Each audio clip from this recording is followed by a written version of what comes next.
अस्सलाम वालेकुम स्टूडेंट्स, कैसे हैं आप सब? ठीक ठाक हैं जी। 2.1 के पहले 4 क्वेश्चन हो चुके हैं। आज इंशाल्लाह ये एक्सरसाइज ख़त्म हो जाएगी। क्वेश्चन नंबर 5 है एफ ऑफ एक्स। एक फंक्शन आपको दिया जिसमें ए और बी भी आ रहे हैं। दो कंडीशन है कि एफ ऑफ 2 अगर -3 के इक्वल हो, एफ ऑफ -1 0 के इक्वल हो तो ए और बी को फाइंड करें। मतलब क्या है इनका? सबसे पहले तो फंक्शन लिखें जी जो आपको दिया हुआ है। अब जो कंडीशन दी हुई हैं वो लिख रहा हूँ मैं। एक कंडीशन है कि एफ ऑफ 2 जो है ना ये इक्वल है -3 के, ठीक है। और दूसरी कंडीशन दी है कि एफ ऑफ -1 जो है ना ये है इक्वल 0 के। इस साइड पे वो x की जगह पे कह रहा है कि 2 पुट करें और इक्वल किसके होगा? -3 के। लो जी, ये फंक्शन था सारा, इसमें x की जगह पे 2 पुट करना है तो ये आ जाएगा 2 power 3 minus a into 2 square plus b into 2 plus 1। सारे में x की जगह पे 2 पुट हो गया, इक्वल किसके लिखना है? -3 के। इस साइड पे क्या करना है? सारे में x की जगह पे -1 पुट करना है। -1 पावर 3 -1 स्क्वायर, जहाँ जहाँ पे x है उसकी जगह पे -1 और ये +1। और अब इसके किसके इक्वल है? ये 0 के इक्वल है। तो अब इन दोनों को सॉल्व कर लें। दो इक्वेशन बनेंगे, उनको सॉल्व करके a और b का आंसर आ जाएगा। 2 पावर 3 8 होता है, 2 पावर 2 4 होता है, a से multiply plus 2b plus 1 equal -3 के। माइनस का 4 है प्लस का 2b, 8 ये और 1 ये 9 हो गया इक्वल टू -3। -4 है प्लस 2b, ये 9 उस तरफ जाके माइनस का 9 हो गया -12 इक्वल। अच्छा, इनमें से माइनस का 2 कॉमन ले सकते हैं तो ये प्लस का 2a बच गया प्लस माइनस माइनस b बच गया। ये 2 इधर जाके डिवाइड होगा, 2a minus B equal to -12 के डिवाइड में -2 तो 2a माइनस बी इक्वल आ गया, माइनस से माइनस कैंसिल, 2 6 आर 12। इसको मैंने बना दिया इक्वेशन नंबर 1। इस साइड पे अब सोल्व कर ले। -1 की पावर 3 3 दफ़ा जब लिखेंगे 1 को तो माइनस का ही रहेगा वो। -1 का स्क्वायर +1 हो गया, जब इससे मल्टीप्लाई होगा माइनस का a, ये मल्टीप्लाई हुआ -b प्लस 1 इक्वल 0। यहाँ पे कैंसिल हो चुका, कुछ हो रहा है कैंसिल, प्लस का 1 माइनस का 1, तो बाकी बच गया -a -b इक्वल टू 0। अब दो काम है बच्चों, यहाँ पे एक तो प्लस माइनस करके भी आंसर आ सकता है। मैं इक्वेशन 2 कह देता हूँ इसको। अगर मैं इसको और इसको, ये देखें -b हैं, सेम है, माइनस करेंगे तो बी से बी कैंसिल होकर ए का आंसर आ जाएगा। एक तरीका तो ये भी है, दूसरा ये कि इधर से ए या बी की वैल्यू निकाल के इसमें पुट कर दें तब भी आंसर आ जाएगा। जो बेहतर लगे वो कर लेना। मैं अभी क्या कर रहा हूँ, मैं इन दोनों इक्वेशंस को माइनस कर रहा हूँ। नीचे स्पेस नहीं है, इस साइड पे ले आए। Equation 1 minus equation 2 minus equation 2। Equation 1 कौन सी है? 2a माइनस बी इक्वल 6 के, और ये है -a माइनस बी इक्वल 0। जब हम माइनस करते हैं तो साइन चेंज हो जाते हैं, ये भी प्लस में हो गया, ये भी प्लस में, तो 0 का भी साइन चेंज हुआ, वो माइनस का 0 हो गया। 6 में से 0 निकालें, 6 minus B plus B cancel, 2a plus a 3a, 3 उधर जाके डिवाइड होगा तो a का आंसर आ गया 2। ठीक है, ये a का आया, अभी b तो नहीं आया ना, इसको पुट कर दें 1 या 2 जिस मर्ज़ी में कर दें। पुट इन 2 में कर देता हूँ, आप जिस मर्ज़ी में कर लेना। माइनस वैसे ही a की वैल्यू 2 आ गई -b इक्वल टू 0। b उस तरफ जाके प्लस का होगा, इधर -2 रहेगा। लो बच्चों, a और b आपने फाइंड करना था। ये था क्वेश्चन 5। क्वेश्चन नंबर 6 है students, a stone false from a height of, उसका एक फंक्शन दिया है। इसका मतलब क्या है? एक पत्थर है जो ज़मीन से किसी हाइट पे है और कितनी हाइट है उसका एक फ़ंक्शन बनाया हुआ है एक्स की फॉर्म में। मतलब 1 सेकंड लेंगे तो कुछ हाइट है, 2 सेकंड होगी तो कुछ और, 3 है तो कुछ और, ऐसे वो डिपेंड कर रहा है कि कितना टाइम आप दे रहे हैं, 1 सेकंड, 2 सेकंड, 3 सेकंड। अच्छा, ये हाइट है h ऑफ x और उसका यूनिट भी उसने दिया हुआ है कि मीटर है हाइट। लो जी, मैं वो हाइट लिख रहा हूँ h of x 40 minus 10 x square. अब उसने कहा क्या है? वो कह रहा है कि जब x 1 सेकंड होगा तब हाइट कितनी होगी।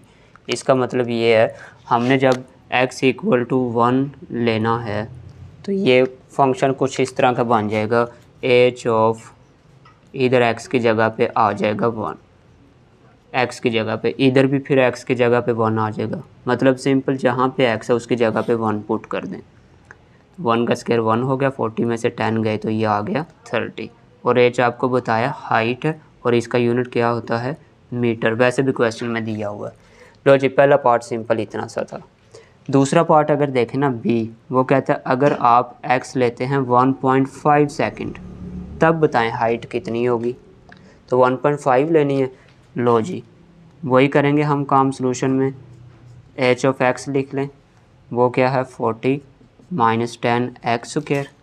अब x की जो वैल्यू उसने दी है, सिंस x इक्वल टू 1.5 तो ये बन जाएगा h ऑफ 1.5 इक्वल, जहाँ जहाँ पे x है उसकी जगह पे हम लिखेंगे 1.5।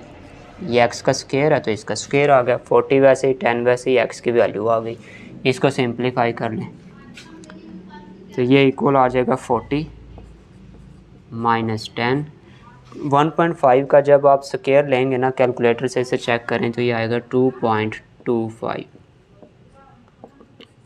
40 माइनस ये मल्टीप्लाई हो रहा है 10, जब अंदर 10 मल्टीप्लाई होगा तो ये बन जाएगा 22.5। ठीक है, अब आप इसको जब माइनस करेंगे 22 कैलकुलेटर से चेक करें तो ये बनता है 17.5 इक्वल आ रहा है h ऑफ 1.5। और h हाइट है, इसका यूनिट क्या बताया था आपको, मीटर। लो बच्चों, ये सेकंड पार्ट था। थर्ड वाला देखें, सी वाला जो है उसमें x की वैल्यू क्या दी है, x इक्वल्स टू 1.7 मीटर। मतलब अब x की जगह पे 1.7 लिख लें, उसको भी कर लेते हैं। सोल्यूशन में h देखें जी क्या था, h ऑफ x, वही एक ही फंक्शन है, सब में यूज़ होगा जो। सिंस अब x उसने दिया है 1.7 तो 1.7 पुट कर दें, 40 माइनस 10 x की जगह पे 1.7 और इसका स्क्वायर 40 माइनस 10। इसका कैलकुलेटर से आंसर निकालेंगे तो ये आ जाएगा 2.89। 1.7 का स्क्वायर 2.89 और जब इसको मल्टीप्लाई करेंगे अंदर ये हो जाएगा 28.9 और जब इसको माइनस करेंगे यहाँ पे बचेगा 11.1। एच का आंसर आ गया। और एच तो हाइट है बच्चों, तो यूनिट इसके साथ भी आ जाएगा मीटर। होप सो आपको नज़र आ रहा होगा। लो जी, सी वाला पार्ट भी हो गया। ये पार्ट 1 के लिए ए बी सी डिफरेंट थे। अभी पार्ट 2 भी है इसका और वो बहुत इम्पोर्टेंट है। पार्ट 2 क्या है 6 का? पार्ट 2 है कि when does stone strikes the ground. When does stone strikes the ground. वो कह रहा है कि ये जो पत्थर है ना ज़मीन के साथ कब टकराएगा। देखिए कोई पत्थर किसी हाइट पे है बच्चों, जब वो ज़मीन से टकराएगा फिर उसकी हाइट कितनी रह जाएगी? हाइट तो रहेगी ही नहीं, ज़ीरो हो जाएगी। इसका मतलब स्टोन जो है ना पत्थर, वो ज़मीन से तब टकराएगा जब उसकी हाइट ज़ीरो हो जाएगी। यही चीज़ मैं लिखने लगा हूँ। Stone strikes the ground, stone strikes the ground when, जब क्या होगा, उसकी height H of x zero के इक्वल हो जाएगी। एच ऑफ एक्स हाइट का फंक्शन था ना, जब इसको ज़ीरो कर देंगे तो वो ज़मीन से टकरा जाएगा। इसका मतलब एच ऑफ एक्स की वैल्यू को ज़ीरो के इक्वल लिखना हमने। 40 माइनस 10 एक्स स्क्वायर, ये एच ऑफ एक्स की वैल्यू थी, इक्वल किसके है? ज़ीरो। यहाँ से एक्स फाइंड कर लें बच्चों, ये आपका आंसर आ जाएगा। उस साइड पे जाके प्लस का हो गया, 10 इधर आके डिवाइड हो गया और ये कैंसिल होके 4 आ गया। स्क्वायर रूट लेंगे जजर, तो यहाँ पे प्लस माइनस 2 आना चाहिए वैसे तो, लेकिन x जो है ना अब टाइम है। यहाँ पे आप देख सकते हैं 1 सेकेंड, 1.5 सेकेंड, सेकेंड तो यूनिट होता है टाइम का, और टाइम कभी नेगेटिव नहीं होता, इसलिए माइनस वाला 2 नहीं लेना, प्लस का 2 आएगा। इसका मतलब जो स्टोन है ना वो 2 सेकेंड के बाद ज़मीन से टकराएगा। Stone strikes the ground after 2 second, strikes the ground after 2 second. तो ये था बच्चों क्वेश्चन नंबर 6। ये बहुत इम्पोर्टेंट है, यहाँ पे मैं मेंशन कर देता हूँ, तो अच्छे से करना है इसको आपने।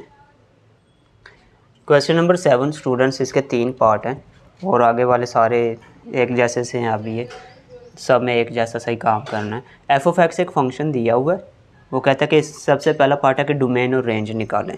डोमेन और रेंज बच्चों आपको मैंने कॉन्सेप्ट दिया हुआ है, कोई आपने चैप्टर 2.1 का क्वेश्चन नंबर 4 जो किया होगा उसमें ईजीली मैंने सारी चीज़ें डिटेल से बताई थी। देखें जी, डोमेन के लिए ना 2 चीज़ें चेक करते हैं कि स्क्वायर रूट में नेगेटिव ना आए और डिवाइड में ज़ीरो ना आए। ये 2 चीज़ें नहीं होनी चाहिए। इसके अलावा रियल नंबर जितने भी बचेंगे वो आपकी डोमेन होगी। अब इसमें देखें क्या स्क्वायर रूट है क्वेश्चन में? नहीं है, इसका डर ख़त्म। क्या इसके डिवाइड में x है? क्योंकि जब तक डिवाइड में x नहीं होगा ज़ीरो वाला इशू नहीं आएगा। इसके डिवाइड में x भी नहीं है, इसका मतलब ये भी इशू ख़त्म। कोई भी इशू नहीं रहा तो ये फिर आपकी डोमेन हो गई। तो domain of F of x जो है वो आपकी है -∞ से +∞ लिख दें या r लिख दें, दोनों एक ही चीज़ हैं कि सारे नेगेटिव सारे पॉजिटिव नंबर इसकी डोमेन है। दूसरे नंबर पे ये चीज़ें ना देखें तो इसको देखें, इसमें स्क्वायर नहीं है, इसके डिवाइड में x नहीं है, तो ये एक लीनियर फंक्शन है। स्क्वायर क्यूब कोई भी नहीं है, x की पावर 1 है ना डिवाइड में x है। जब भी लीनियर फंक्शन होता है उसके डोमेन और रेंज दोनों चीज़ें यही होती हैं। तो क्योंकि ये लीनियर है, अब इसकी रेंज भी क्या होगी फिर? Range of F of x, ये जो डोमेन है इसकी कि सारे नेगेटिव और सारे पॉजिटिव नंबर इसकी रेंज भी हैं। तो ये तो बड़ा आसान सा पार्ट था इसका। क्वेश्चन 4 जिसने किया हुआ उसके लिए ये कोई मुश्किल चीज़ नहीं है। अच्छा, इसका सेकंड पार्ट है बच्चों, वो कहता है कि शो करें फंक्शन जो है ना, फंक्शन इज़ 1 to 1 कह दें या 1 1 एक ही बात है। क्या फंक्शन 1 1 है? वो कह रहा है जस्टिफाई करें। अब फंक्शन 1 1 कब होता है, इसके लिए आपको कंडीशन याद रखनी पड़ेगी। Function is 1 1, function is 1 1 when, जब F of x1 equal F of x2 then x1 equal x2। Simple words में कहें ना, 1 1 क्या था? एक एलिमेंट के साथ एक दो एलिमेंट मैप हो तो उसे 1 1 कहते हैं। जैसे ये देखें, A1 के साथ हो गया, B2 के साथ हो गया। एक एलिमेंट एक के साथ ही मैप है, कोई एक एलिमेंट 2 के साथ या 2 एलिमेंट एक के साथ मैप नहीं है, ऐसे फंक्शन को हम 1 1 फंक्शन कहते हैं। तो ये अभी 1 1 शो करना है। इसकी असल कंडीशन होती है F of x1 F of x2 then x1 equal x2। इसको करना कैसे है ये बच्चों यहाँ पे अब देख लेते हैं। सो एफ ऑफ x1 और एफ ऑफ x2 ले लेते हैं हम। इसका क्या मतलब है? इस साइड पे फंक्शन जो है ना, ये फंक्शन क्वेश्चन वही है सबका। एफ ऑफ x1 निकालें, मतलब x की जगह पे x1 पुट कर दें। इस साइड पे फंक्शन में x की जगह पे x2 पुट कर दें, तो ये बनेगा 3x2 - 5। ये वाली कंडीशन ली है और ये चीज़ प्रूव करनी है। अगर ये प्रूव हो गई तो ये फंक्शन 1 1 होगा। अब देखते हैं प्रूव कैसे होगी। इधर भी -5 है, उधर भी -5 है, ये उधर जाके प्लस होके कैंसिल ही होना था, मैंने डायरेक्ट कर दिया। तो 3x1 इक्वल किसके है? 3x2 के। तो यहाँ से मज़ीद अभी 3 से 3 कैंसिल हो रहा है। 3 से 3 कैंसिल हुआ तो इसका मतलब ये हुआ कि x1 इक्वल आ गया x2 के, और x1 x2 आ गया। इसका मतलब क्या हुआ? सो function is 1 1, function is 1 to 1 या अकेला 1 1 लिख दें। ठीक है, तो क्या करना होता है बच्चों? F of x1 F of x2 लेते हैं, इस साइड पे x1 पुट करते हैं फंक्शन में, इस साइड पे x2 पुट करते हैं, उनको कैंसिल वगैरह करके देखते हैं x1 इक्वल x2 आ गया। अगर आ गया तो इसका मतलब फंक्शन 1 1 था, अगर इक्वल नहीं आएगा तो फंक्शन 1 1 नहीं होगा। ये था इसका सेकंड पार्ट। अब थर्ड पार्ट देखते हैं, तीसरा पार्ट क्या है? तीसरा पार्ट है is function onto, function onto है या नहीं है। अब इसकी कंडीशन क्या होती है? वैसे आपको मैपिंग के हवाले से बताया था, सेकंड फंक्शन में कोई चीज़ इजाफी ना हो तो उसे ऑन टू कहते हैं। ये इंट्रोडक्शन वाले लेक्चर में भी बताया था। चले खैर, यहाँ पे क्या लिखेंगे? Function is onto when y equals to F of x। अगर ये चीज़ पूरी हो गई तो हम कहते हैं फंक्शन ऑन टू है। इसका क्या मतलब है अभी देखते हैं। आपको फंक्शन दिया हुआ है F of x equal to 3x minus 5, इसको मैंने बना दिया इक्वेशन नंबर 1। अब हम इसमें पुट करते हैं, put y equals to F of x, मतलब जहाँ पे एफ ऑफ एक्स है उसके जगह पे y लिख दें, इक्वल में 3x माइनस 5 वैसे ही है, ठीक है। अब यहाँ से x की वैल्यू निकालेंगे, वो निकाल के इसमें पुट करेंगे, आंसर y के इक्वल आएगा तो ये ऑन टू होगा वरना नहीं होगा। लो जी x निकालना, माइनस वाला इधर आके प्लस का हो गया 5, अभी 3 भी है, 3 इधर आके डिवाइड हो जाएगा, इक्वल किसके रह गया x के, x की कोई वैल्यू आ गई, ये वाली वैल्यू इक्वेशन 1 में पुट कर दें, पुट इन 1। तो इक्वेशन 1 क्या बनेगी, f ऑफ, इस साइड पे भी पुट कर दें y प्लस 5/3, या इस साइड पे ना भी लिखें f ऑफ x ही लिखा रहने दे तब भी कोई इशू नहीं है। ये 3 वैसे ही आ गया, x की वैल्यू ये है, x की वैल्यू क्या है y प्लस 5/3, ये x की वैल्यू पुट हो गई, माइनस का 5 वैसे ही है। अब देखते हैं इसको सिंप्लीफाई करके, y अगर आंसर आ गया तो ये 1 ऑन 2 होगा वरना नहीं होगा। ये 3 से 3 कैंसिल हो रहा है, हाँ जी कैंसिल हो गया, तो बाकी बच गया y प्लस 5 और ये माइनस का 5, ये दोनों कैंसिल हो गए 5 से 5, तो आंसर किसके इक्वल आ गया, y के इक्वल आ गया। So function is onto. लो बच्चों ये वाला काम करना था आपने, होप सो आपको समझ आई होगी। 8, 9, 10 पे मिलते जुलते हैं तो इसको ज़रा अच्छे से देखना है। 1, 1 होगा तो ये कंडीशन, ऑन टू होगा तो ये कंडीशन, ये दोनों पूरी हो गई तो ये पूरी हो गई तो ऑन 1, 1 है, ये पूरी हो गई तो ऑन 2 है। चलें नेक्स्ट क्वेश्चन देखते हैं।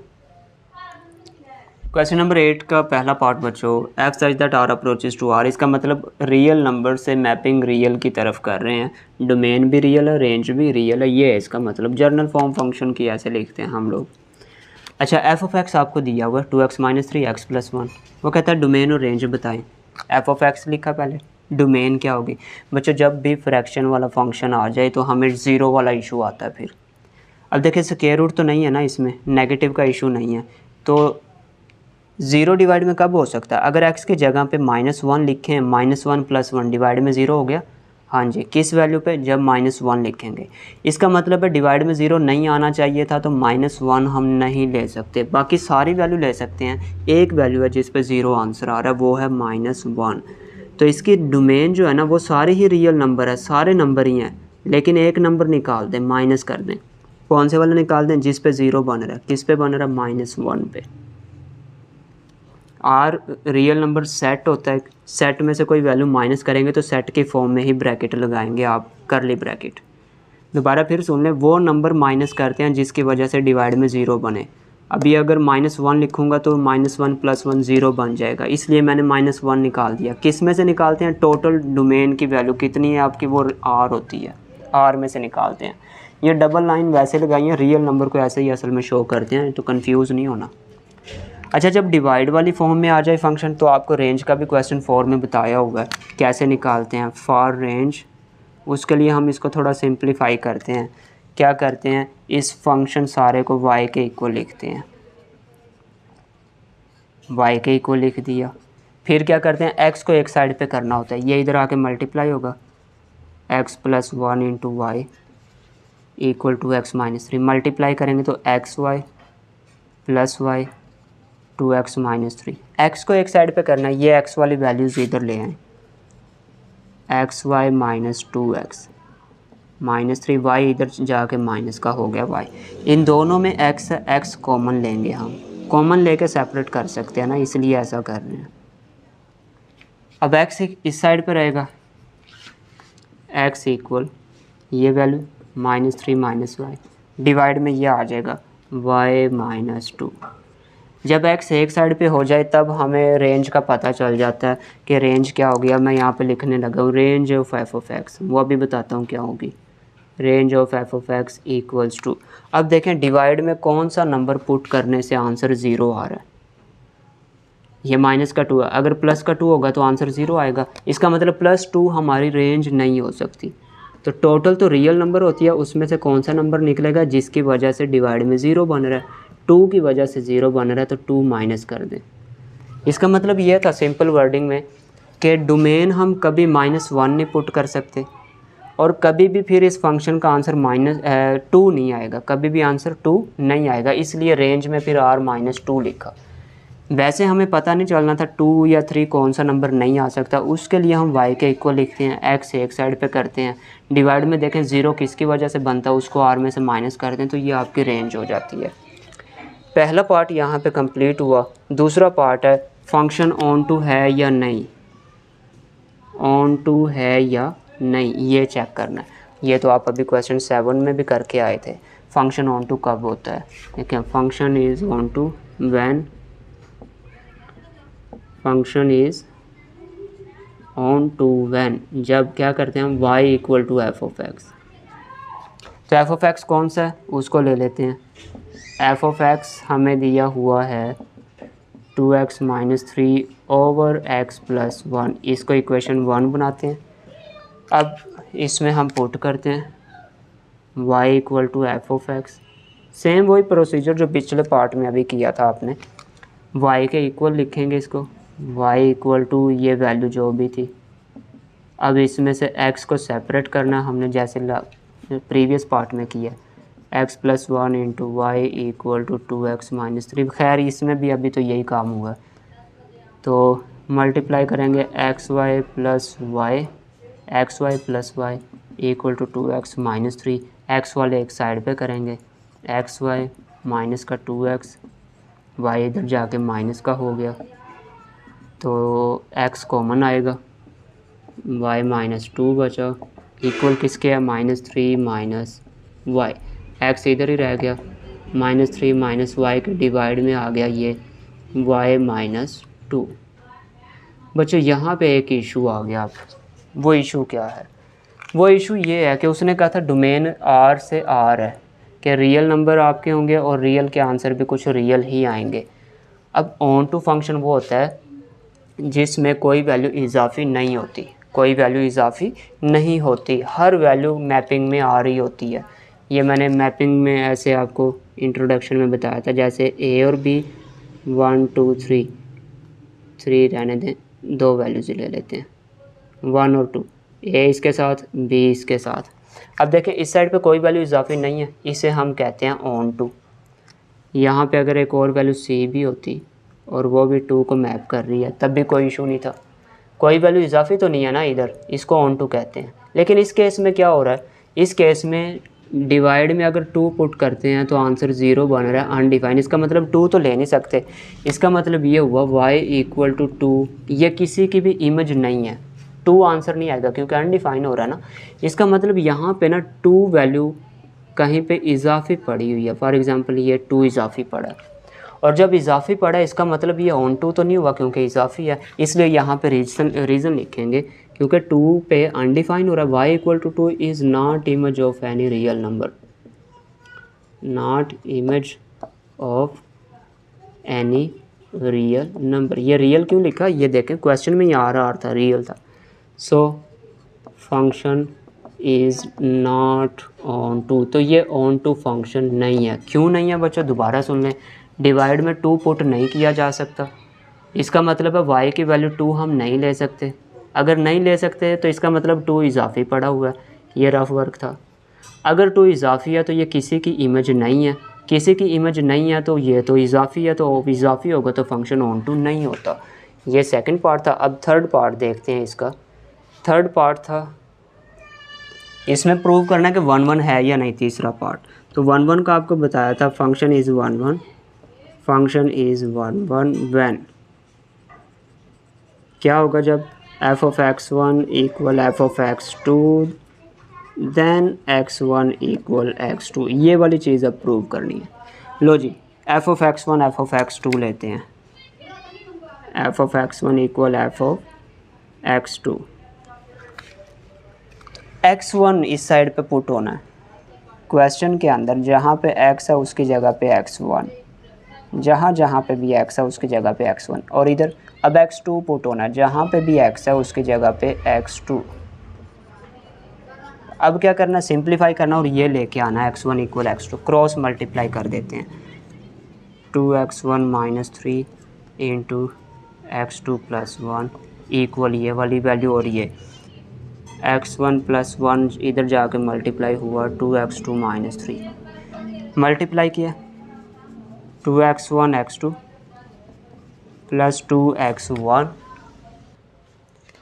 अब -3 मल्टीप्लाई होगा -3x2 और इससे हुआ -3 इक्वल x1 मल्टीप्लाई हुआ 2x1 x2 बन जाएगा और जब इससे होगा -3x1 ये 1 जब मल्टीप्लाई हुआ 2x1 और सॉरी 2 है और जब इससे होगा तो -3 ये चीज़ बन जाएगी।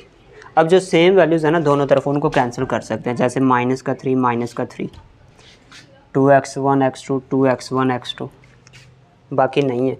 अब हम क्या करेंगे x1 एक साइड पे कर लेते हैं, जैसे ये है 2x1 ये भी था x1 की वैल्यू इस साइड पे आके प्लस का हो गया 3x1 ये x2 उस साइड पे जाएगी और ये भी पहले मौजूद है 2x2 ये माइनस वाली इधर आई तो ये हो गई प्लस का 3x2 तो 2 और 3 5 हो गया x1 2 और 3 5 हो गया x2 x1 और x2 एक साइड पे इसीलिए किए थे हमने 5 से 5 कैंसिल हो गया तो इसका मतलब x1 = x2 ये वाली चीज़ पूरी हो गई। सो फंक्शन इज़ 1 1।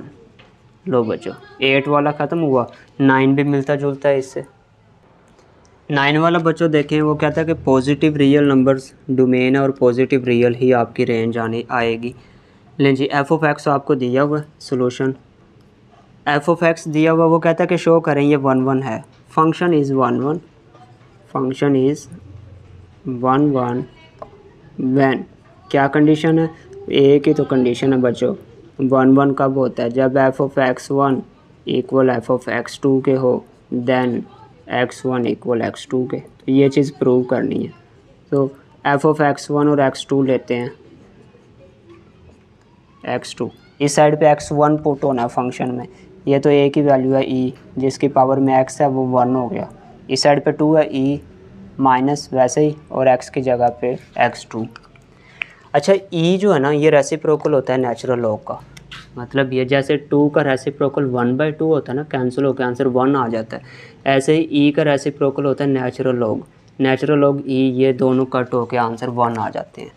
तो e ख़त्म करना है तभी x1 x2 इक्वल कर सकते हैं। e को ख़त्म करने के लिए हम दोनों तरफ नेचुरल लॉग लेते हैं taking natural log on both side. 9th में भी आप लोगार्थम के चैप्टर में पढ़ के आए हैं। लो जी नेचुरल लॉग लिया e⁻−x1 इस साइड पे भी लिया -x2। आपको पता लोगार्थम की प्रॉपर्टी होती है कोई वैल्यू पावर में है तो ये इसको शुरू में ले आता है नेचुरल लॉग ये भी पावर शुरू में आ गई -x2 नेचुरल लॉग और e। अब यहाँ पे वो प्रॉपर्टी लगेगी कि नेचुरल लॉग और e ये तो रेसिप्रोकल हैं एक दूसरे के इनका आंसर 1 के इक्वल होता है। अगर ये 1 के इक्वल होते हैं तो नेचुरल लॉग ही 1 होके ख़त्म हो गया इधर रह गया माइनस का x1 ये भी 1 ख़त्म हो गया माइनस का x2 माइनस से माइनस कैंसिल हो गया तो x1 = x2 और ये दोनों इक्वल आ गए इसका मतलब क्या हुआ सो फंक्शन इज़ 1 1। लो बच्चों एक पार्ट आपका हो गया कंप्लीट। सेकंड नंबर पे इसमें प्रूव करना है onto. Second part function onto है या नहीं। ऑन टू की कंडीशन वही वाली solution function is onto when क्या कंडीशन थी y = f(x). अब चेक करते हैं क्या ये इक्वल होते हैं प्रूव करेंगे। तो जो क्वेश्चन आपको दिया होता है सबसे पहले तो उसको इक्वेशन का नाम देते हैं हम e⁻−x। ये काम सब में करके आए जब भी ऑन टू करते हैं। फिर हम पुट करते हैं पुट y = f(x) मतलब f(x) की जगह पे y लिख लेते हैं इक्वल में फंक्शन वैसे ही आ जाता है। अब ये पावर में पावर से नीचे उतारने के लिए दोनों तरफ फिर हमें नेचुरल लॉग लेना पड़ेगा क्योंकि ये काम करने के बाद x को अलग करना होता है। x अलग तब होगा जब इसकी पावर से उतरेगा तो दोनों तरफ नेचुरल लॉग ले लिया उसको पावर से उतारने के लिए। नेचुरल लॉग y लॉग की प्रॉपर्टी क्या है पावर शुरू में आ जाती है -x natural log e since natural log e ये तो 1 है अभी आप पढ़ के आए हैं तो ये 1 हो जाएगा इधर वैसे ही रहेगा नेचुरल लॉग वाई इक्वल किसके रह गया, ये सारा 1 हो चुका है, माइनस एक्स से मल्टीप्लाई वो माइनस का एक्स, हमें तो एक्स चाहिए था, माइनस तो नहीं चाहिए थी ना, ये माइनस इस साइड पे भेज दें, फिर माइनस का नेचुरल लॉग वाई किसके इक्वल रह गया, एक्स के। एक्स की वैल्यू निकल आई, जब एक्स की निकल आती है तब हम उसको पुट कर देते इक्वेशन 1 में, ऑन 2 में यही काम करते आए हैं। लो जी, इस साइड पे मैंने कहा था पुट करें या ना, कोई इशू नहीं है, चले मैं नहीं कर रहा, कर भी दे कोई इशू नहीं है। इस साइड पे लाजमी होता है एक्स की जगह पे minus natural log y, minus भी है, ये माइनस वैसे ही आई, इस एक्स की जगह पे माइनस नेचुरल लॉग वाई आ गया। यहाँ पे भी कर देता हूँ, कभी आप कंफ्यूज हो गया अब क्यों नहीं किया, पहले तो किया था। एक्स की वैल्यू लिख दें माइनस नेचुरल लॉग वाई। लो जी, माइनस से माइनस मल्टीप्लाई हुआ, प्लस हो गया नेचुरल लॉग और वाई। अब देखें ये एक्सपोनेंशियल और ये नेचुरल, ये तो आपको बताया कि एक दूसरे के जो हैं रेसिप्रोकल होते हैं, ये दोनों कैंसिल हो जाएंगे तो इधर बचेगा वाई, और इक्वल में एफ ऑफ एक्स लिखें या जो भी वही वैल्यू लिखें। लो जी, so function is onto Y के इक्वल प्रूव हो गया ना, एफ ऑफ एक्स ही लिख देता हूँ बच्चों में, सही क्लियर रहेगा कि ये इसी के इक्वल प्रूव करना था। इस साइड पे पुट करने की ज़रूरत नहीं है, गलत नहीं है, आप पुट भी करेंगे ऐसे ही ठीक है। एफ ऑफ एक्स वाई के इक्वल आ गया, so function is onto. आखिरी क्वेश्चन रह गया, क्वेश्चन 10। लो बच्चों 10 वाला पार्ट काम इसमें भी उसी जैसा ही है। जी ऑफ एक्स अब दे दिया एफ ऑफ एक्स की जगह पे, और दो चीज़ें कही हैं कि इंजेक्टिव है या सरजेक्टिव है, दोनों में से कोई एक होगा, ये चेक करना है। इंजेक्टिव असल में 1 1 का ही दूसरा नाम है, 1 2 1 या 1 1, और सरजेक्टिव ऑन 2 को कहते हैं। तो ये दोनों चीज़ें तो आप पहले भी फाइंड करके आए हैं, हम पहले देख लेते हैं फॉर इंजेक्टिव।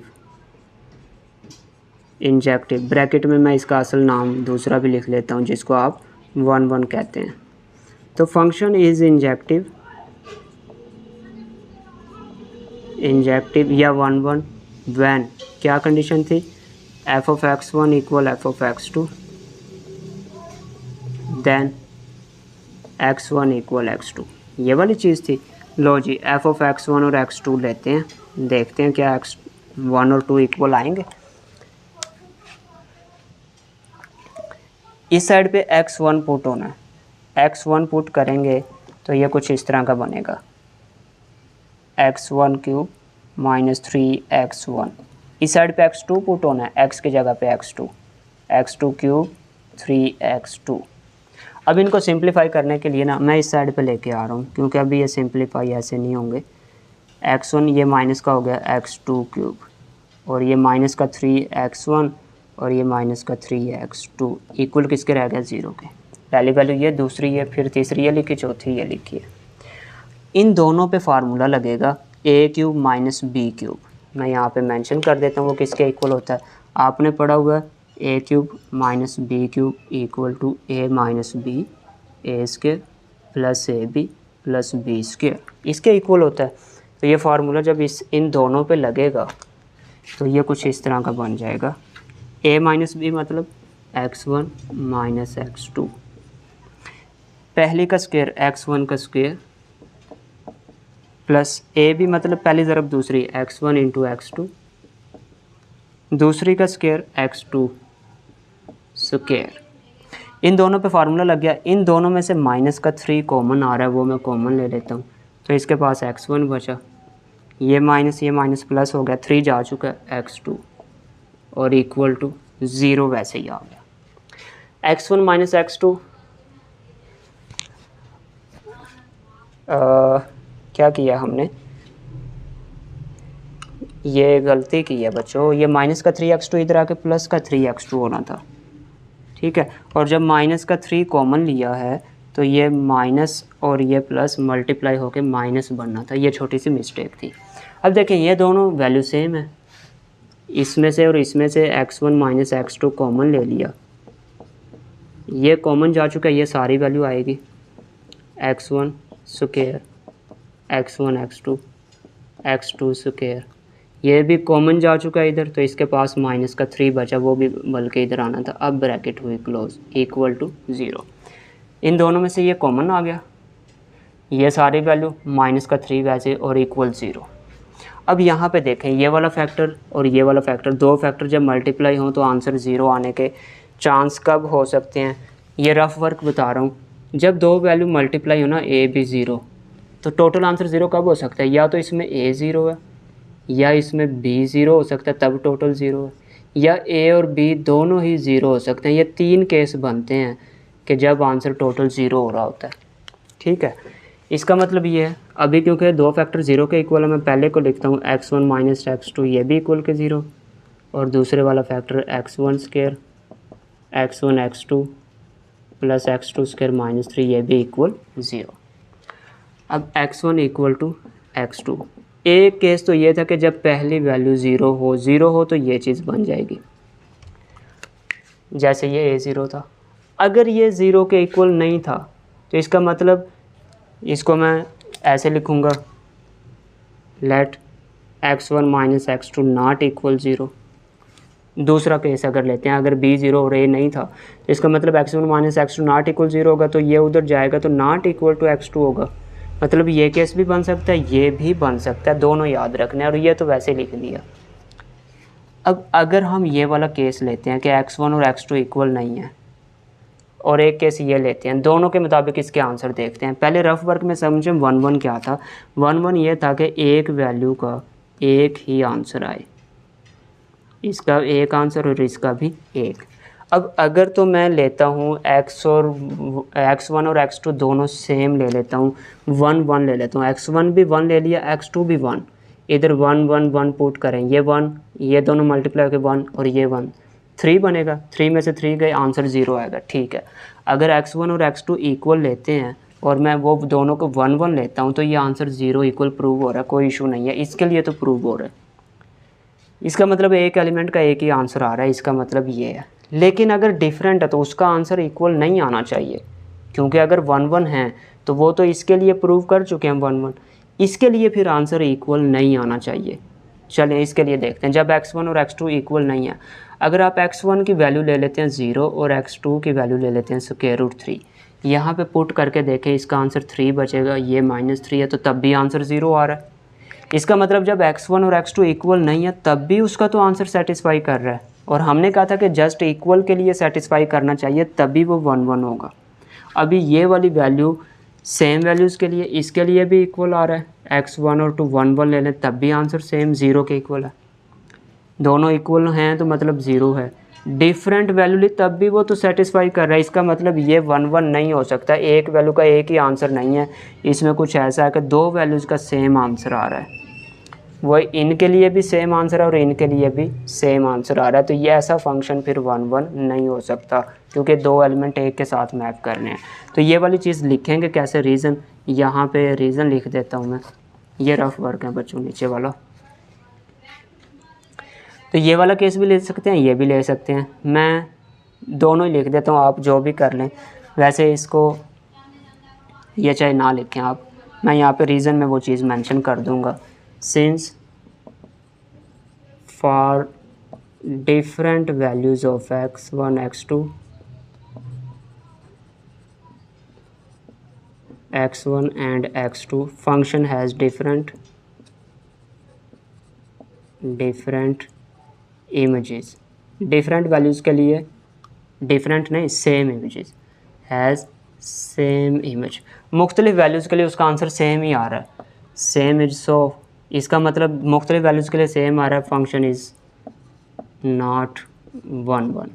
बच्चों ये 1-1 नहीं है, तो फिर क्या होगा, फिर दूसरा पार्ट क्या था, सर्जेक्टिव है या नहीं, दूसरा पार्ट देखते हैं। सर्जेक्टिव को दूसरे लफ्ज़ों में आप ऑन टू कहते हैं, सर ऑन ऐसे याद रख लेना। अच्छा, सर्जेक्टिव के लिए आप ना पहले जो करके आए हैं वो ये था कि y = f(x) करते थे, ये वाला काम करते थे। लेकिन अभी फंक्शन में क्यूब है और इसमें x को सेपरेट नहीं कर सकते, तो वो वाला काम इसमें, ये वाला काम इसमें नहीं हो सकता। तो दूसरा काम कर लेते हैं। दूसरा कौन सा, वो बल्कि ज़्यादा आसान है। हमें फंक्शन दिया हुआ है g(x) = x³ - 3x। On to होता क्या है कि इस आपका हर एलिमेंट मैपिंग में आना चाहिए, कोई इजाफी नंबर ना हो दूसरे सेट में। रफ वर्क में बताऊँ ना, ऐसे a b जैसे ये 1 है, ए का भी कोई आंसर है, बी का भी है, क्या इस साइड पे कोई इजाफी है? नहीं है, तो इसको हम सरजेक्टिव कहते हैं। तो इसका मतलब क्या, एक्स की डिफरेंट वैल्यूज़ पुट करते हैं, पुट x इक्वल टू 1 2 3 कोई भी वैल्यू अपनी तरफ से। अगर 1 पुट करते हैं तो इसका आंसर कुछ ऐसा आएगा, 1 क्यूब -3 इंटू 1 आंसर आया, 1 में से 3 गए माइनस का 2। 2 पुट करते हैं अगर, तो ये आ जाएगा 2 पावर 3 -3 इंटू 2, 2 पावर 3 8 होता है, 3 to 6 आंसर आया 2। ठीक है, एक आध वैल्यू कोई और ले लेते हैं, ये रफ है बच्चों, इस पे ना जाना आप लोग। अगर 3 पुट करते हैं तो तब कुछ ऐसा बन जाएगा, 3 पावर 3 -3 इंटू एक्स की जगह पे 3, 3 पावर 3 27, 3 3 9, ये बचेगा 18। देखें हर एक्स की वैल्यू के लिए कोई ना कोई आंसर आ रहा है, इसका मतलब कोई वैल्यू इजाफी नहीं है। तो अगर कोई वैल्यू इजाफी नहीं है तो यहाँ पे लिख दें, for each value of x, for each value of x function has any image, उसका कोई ना कोई आंसर आ रहा है, any image, so function is कौन सा है फंक्शन, ऑन टू। लो बच्चों ये काम था, यहाँ पे एक्सरसाइज आपकी ख़त्म हुई। ओके बच्चों, अल्लाह हाफिज़।